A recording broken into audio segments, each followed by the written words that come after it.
கன்னியாகுமரி மாவட்டம் அரசு மருத்துவக் கல்லூரி மருத்துவமனை மருத்துவர் தாய்ப்பால் தானம் குறித்து போதிய விழிப்புணர்வு இல்லை என தெரிவித்தார்.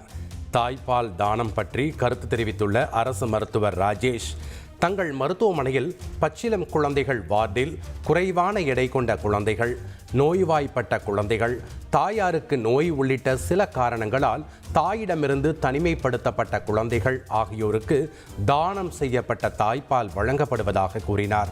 ஆனால் தங்கள் மருத்துவமனையில் மாதம் ஒன்றிற்கு 40 லிட்டர் மட்டுமே தாய்ப்பால் கிடைப்பதாகவும் இது குறித்து போதிய விழிப்புணர்வு வேண்டும் எனவும் தெரிவித்தார். சுமார் இப்போ நீங்கள் ஒரு கிலோ எடுத்துட்டிங்கன்னா அந்த குழந்தைக்கு சுமார் 150லேருந்து 200 மில்லி அளவுக்கு தாய்ப்பால் தேவைப்படும். இப்போ ஒரு 800 கிராம் குழந்தை அப்படின்னா நம்மகிட்ட 2 மாதம் 3 மாதம் வரைக்கும் நம்மகிட்ட இருக்கும். ஸோ அந்த 3 மாதம் வரைக்கும் அந்த குழந்தைக்கு நம்ம தாய்ப்பால் கொடுக்குற மாதிரி இருக்கும். அந்த குழந்தையோட வெயிட்டை பொறுத்து நம்ம தாய்ப்பால் நம்ம கொடுக்குற மாதிரி எல்லா மாவட்டங்களிலும் தாய்ப்பால் கொடுக்க தான் செய்கிறாங்க. ஆனால் கம்பேர் டு மற்ற மாவட்டங்கள் பார்க்கும்போது எனக்கு கொஞ்சம் கம்மி மாதிரி தோணுது. நம்ம மாவட்டம் கொஞ்சம் இந்த டொனேஷன் கம்மியாக இருக்குது.